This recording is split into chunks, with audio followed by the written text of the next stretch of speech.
Shalom, selamat siang, saudara yang dikasihi di dalam nama Tuhan Yesus Kristus.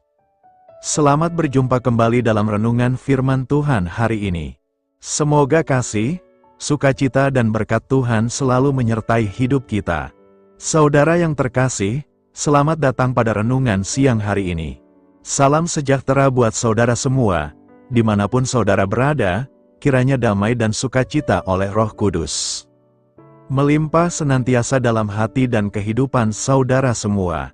Pada siang hari ini, baik bagi saudara yang sedang beristirahat dalam pekerjaan, baik bagi saudara di rumah yang sedang melakukan pekerjaan, atau bagi saudara yang sedang melakukan aktivitas apapun saat ini. Mari kita berhenti sejenak di siang hari ini, untuk mendengarkan firman Tuhan, dan merenungkan kembali firman-Nya. Agar kita semakin dikuatkan dalam menjalani sisa hari ini. Karena bersama Tuhan, kita pasti bisa melewati segala persoalan. Sebelum kita mendengarkan renungan firman Tuhan pada siang hari ini, marilah kita berdoa. Bapa, dalam nama Tuhan Yesus Kristus, kami bersyukur karena kasih kemurahan-Mu, penyertaan-Mu dari pagi hingga siang hari ini. Terima kasih buat kekuatan, kesehatan, dan segala berkat kebaikan Tuhan. Bapa yang Maha Kuasa dan Maha Murah, Engkau memberi kami kesempatan untuk sebentar menarik nafas di tengah hari ini. Pandanglah kiranya pekerjaan yang sudah kami mulai, dan perbaikilah kekurangan dalam usaha kami. Semoga seluruh pekerjaan dapat kami selesaikan, seturut dengan penyertaan-Mu dalam hidup kami. Pada saat siang hari ini, kami rindu kembali mendengarkan sabda firman-Mu. Urapi kami, berikan kami hikmat dan pengertian, untuk memahami akan firman-Mu ya Tuhan, dan jamah hati kami, supaya kami taat dan rela melakukan segenap perintah-Mu. Terima kasih Tuhan, dalam nama Tuhan Yesus kami berdoa. Haleluya, amin. Saudara yang dikasihi Tuhan, ayat pembacaan Alkitab kita hari ini terambil dari Ibrani Yohanes 14 ayat yang ke-12, Yohanes 14 ayat 12. Aku berkata kepadamu, sesungguhnya barang siapa percaya kepadaku, ia akan melakukan juga pekerjaan-pekerjaan yang aku lakukan, bahkan pekerjaan-pekerjaan yang lebih besar daripada itu, sebab aku pergi kepada Bapa. Judul renungan kita hari ini adalah, Mukjizat Masih Ada Saat Ini.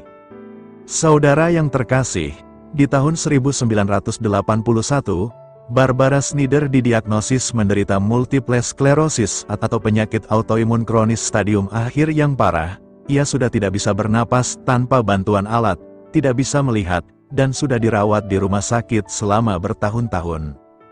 Pada tahun 1981, sekelompok orang berdoa untuknya. Tiba-tiba ia bangkit dari tempat tidurnya, melepas semua selang dan alat bantu pernapasannya, dan berjalan keluar dari rumah sakit dalam kondisi sembuh total. Kasusnya didokumentasikan secara medis oleh para dokter yang tidak bisa memberikan penjelasan ilmiah atas pemulihannya. Kisah seperti ini sering kita dengar tetapi tidak betul-betul kita percayai. Kita merasa ragu dan mulai bertanya, apakah mukjizat seperti itu masih benar-benar terjadi di zaman ini? Jawabannya sudah ada sejak lama di dalam Alkitab. Selain mukjizat yang dilakukan Yesus, para rasul juga melakukan hal yang sama. Petrus menyembuhkan orang lumpuh hanya dengan sebuah perintah. Paulus membangkitkan Etifus yang jatuh dari lantai 3 dan meninggal. Bahkan bayangan Petrus saja sudah cukup untuk menyembuhkan orang sakit yang dibaringkan di jalan-jalan. Bagi mereka, mukjizat bukan peristiwa istimewa yang langka. Itu adalah bagian normal dari kehidupan sehari-hari orang yang percaya kepada Tuhan Yesus. Lalu bagaimana dengan di zaman ini? Setelah rasul-rasul, siapa yang memiliki kemampuan yang sama untuk menyembuhkan? Inilah yang Tuhan Yesus tegaskan di dalam Yohanes 14 ayat 12, orang yang mengikuti aku dengan iman, yang percaya kepadaku, akan melakukan mukjizat-mukjizat dahsyat yang sama seperti yang aku lakukan, bahkan mukjizat-mukjizat yang lebih besar daripada itu. Melalui iman kepada Yesus, orang-orang yang mendoakan Barbara Snyder memiliki kuasa untuk mendatangkan mukjizat kesembuhan. Tentu saja kuasa itu tidak datang dari dalam diri kita yang mendoakan, tetapi kita mengundang surga untuk bertindak dengan iman yang sungguh. Seperti saat kita mendeklarasikan ayat Yesaya 53 ayat 5 dan 1 Petrus 2 ayat 24 dalam doa kita, oleh bilur-bilur Yesus kita telah disembuhkan. Disinilah letak kuasa Tuhan terjadi. Kita tidak berubah menjadi Tuhan yang punya kemampuan supranatural, tetapi kita bertindak untuk mengundang kuasa Tuhan bekerja atas hidup orang lain. Seperti mukjizat kesembuhan yang dialami Barbara terjadi karena ada orang-orang yang berdoa dengan iman yang sungguh untuknya, dan melalui doa-doa mereka, Tuhan yang sama yang melakukan mukjizat itu menyatakan kuasa-Nya. Jadi mukjizat masih ada sampai saat ini dan benar-benar bisa kita alami secara pribadi, jika kita sungguh menaruh iman di dalam Dia, Sang Penyembuh kita. Saudara yang dikasihi Tuhan, seperti makna ayat renungan kita hari ini dalam Yohanes 14 ayat 12 adalah, ayat ini diucapkan Yesus kepada murid-muridnya pada malam sebelum penyaliban.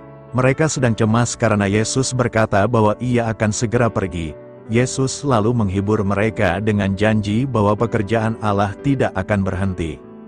Saudara, percaya kepada Tuhan Yesus membawa kita ikut dalam pekerjaannya. Yesus berkata, "Barang siapa percaya kepadaku," ini menunjukkan bahwa setiap orang percaya dipanggil untuk menjadi alat Tuhan, membawa kasih, Injil, dan pengharapan kepada dunia. Pekerjaan yang lebih besar bukan berarti lebih hebat daripada Tuhan Yesus.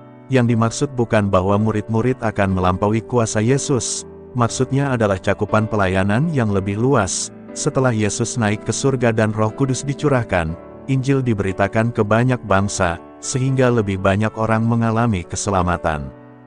Kuasa itu berasal dari Roh Kudus. Tuhan Yesus berkata, "Sebab aku pergi kepada Bapa." Setelah Tuhan Yesus naik ke surga, Roh Kudus diutus untuk menyertai dan memperlengkapi orang percaya. Karena itulah gereja mula-mula dapat memberitakan Injil dengan keberanian dan banyak orang bertobat. Penerapan dalam hidup kita, mungkin Anda merasa biasa saja atau tidak memiliki kemampuan yang istimewa, namun Tuhan dapat memakai siapapun yang bersedia taat kepadanya. Pekerjaan yang lebih besar bisa berarti membagikan Injil kepada orang yang belum mengenal Kristus, menghibur orang yang putus asa, mendoakan mereka yang sedang menderita, menjadi terang melalui kehidupan yang mencerminkan kasih Kristus, karena Tuhan masih bekerja melalui orang-orang percaya sampai hari ini. Marilah kita renungkan, mungkin hari ini Anda sedang bertanya, apakah Tuhan masih melakukan mukjizat? Ketika doa belum dijawab, keadaan belum berubah, dan air mata terus mengalir, mudah sekali berpikir bahwa mukjizat hanya terjadi pada zaman Alkitab. Namun firman Tuhan mengingatkan bahwa Yesus Kristus tetap sama, dahulu, sekarang, dan sampai selama-lamanya. Tuhan tidak berubah, kuasa-Nya tidak berkurang, kasih-Nya tidak pernah habis. Mukjizat bukan hanya tentang orang lumpuh berjalan atau orang sakit disembuhkan. Mukjizat juga terjadi ketika Tuhan memberi kekuatan kepada hati yang hampir menyerah. Mukjizat terjadi ketika damai sejahtera memenuhi jiwa yang penuh kecemasan. Mukjizat terjadi ketika pintu yang selama ini tertutup tiba-tiba dibukakan oleh Tuhan pada waktunya. Mungkin hari ini Anda belum melihat jawaban yang Anda harapkan, tetapi jangan mengira Tuhan sedang diam. Di balik layar kehidupan, Dia sedang bekerja dengan cara yang sering kali tidak kita mengerti. Ingatlah, Lazarus dibangkitkan setelah 4 hari, Laut Merah terbelah ketika bangsa Israel sudah tidak memiliki jalan keluar. Air berubah menjadi anggur pada saat semua orang mengira semuanya telah terlambat. Demikian juga dengan hidup Anda, selama Tuhan masih memegang hidup Anda, harapan belum berakhir. Karena itu jangan berhenti berdoa, jangan berhenti percaya, jangan berhenti berharap. Mukjizat seringkali datang pada saat iman tetap bertahan meskipun mata belum melihat apapun. Mari terus mendekat kepada Tuhan, bacalah firman-Nya setiap hari. Hiduplah dalam ketaatan, dan percayalah bahwa waktu Tuhan selalu yang terbaik. Bapa, kami percaya Engkau adalah Allah yang hidup dan berkuasa. Kuatkan iman kami ketika kami belum melihat jawaban atas doa-doa kami. Ajarlah kami untuk tetap berharap kepadamu. Kami percaya bahwa Engkau masih sanggup melakukan mukjizat dalam keluarga kami, pekerjaan kami, kesehatan kami, dan masa depan kami. Amin. Tuhan Yesus memberkati. Shalom saudaraku yang terkasih, terima kasih sudah mendengarkan renungan ini. Semoga renungan ini semakin memberkati kehidupan saudara sekalian. Sebelum kita menutup renungan ini, bagi saudara yang rindu untuk mendukung pelayanan ini, mari klik gabung dan menjadi membership di channel ini. Dan juga bisa dengan cara berbagi berkat melalui nomor rekening yang tertera di video, dan terima banyak kebaikan dan berkat Tuhan yang mengalir di kehidupan saudara. Dan bagi saudara yang sudah tergabung menjadi membership dan berbagi berkat di channel ini, semoga Tuhan melipat gandakan berkatnya bagi saudara hingga beratus-ratus kali lipat, dan setiap pekerjaan saudara lakukan berhasil, dan saudara senantiasa disertai dan dilindungi oleh Tuhan. Saudara yang terkasih, demikian renungan firman Tuhan pada siang hari ini. Semoga kita dikuatkan kembali dengan firman Tuhan, dan kita dapat melanjutkan aktivitas kita dengan semangat yang baru, dan kekuatan yang baru dari Tuhan. Dan sebelum kita melanjutkan segala aktivitas kita di siang hari ini, mari kita berdoa. Bapa kami yang di sorga, Bapa yang kami panggil di dalam nama Tuhan Yesus Kristus. Bapa di surga, terima kasih atas kebaikan yang telah Engkau tunjukkan kepada kami. Tolonglah kami Bapa, untuk mencurahkan kebaikan itu kepada sesama kami. Kami juga bersyukur Tuhan, atas pertolongan-Mu, penyertaan-Mu, dan atas berkat-Mu di dalam hidup kami. Kami berbahagia dan bersyukur atas kebaikan Tuhan pada siang hari ini. Bapa yang Maha Kuasa dan Maha Murah, Engkau memberi kami kesempatan untuk sebentar menarik nafas di siang hari ini. Pandanglah kiranya pekerjaan yang sudah kami mulai, dan perbaikilah kekurangan dalam usaha kami. Semoga seluruh pekerjaan dapat kami selesaikan seturut kesukaan hati-Mu. Bapa kami yang baik, tak berkesudahan kasih setia Tuhan. Tak habis-habisnya kebaikan-Mu, selalu baru setiap hari. Besar kesetiaan-Mu Tuhan di dalam hidup kami.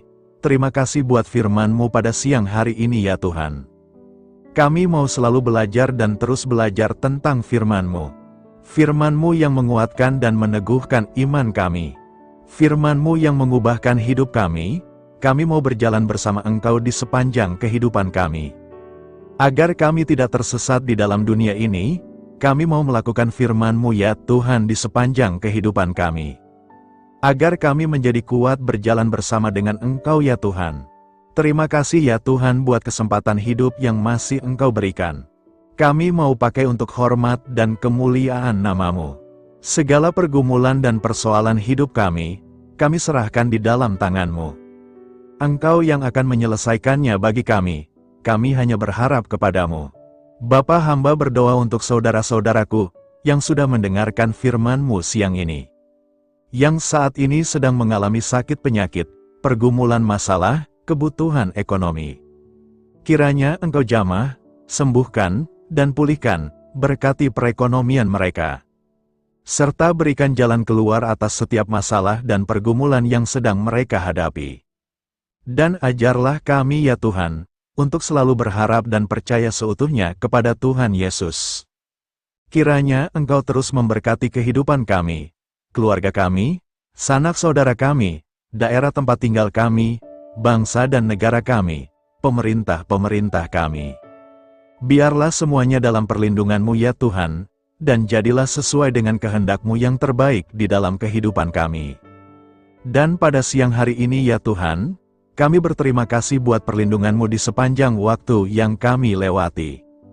Tuhan yang terkasih, saat kami bangkit untuk menyongsong setiap hari baru, izinkan kami dipenuhi dengan Roh-Mu. Kemanapun kita pergi, mari kita tebarkan cinta, sukacita, kedamaian, kebaikan, dan kesetiaan. Kami berhasrat untuk menjadi lebih seperti-Mu, dan menyembah-Mu dalam segala hal yang kami lakukan. Bantu kami menginginkan hal-hal ini lebih dari dosa yang memikat kami. Terima kasih karena Engkau selalu menolong kami. Siang hari ini, kami akan melanjutkan aktivitas kami sebagaimana mestinya. Kami yakin dan percaya perlindungan tetap ada di dalam hidup kami, di sepanjang hari yang akan kami lewati ini. Terima kasih ya Tuhan. Inilah yang menjadi doa dan permohonan kami. Dalam nama Tuhan Yesus kami berdoa. Haleluya, amin.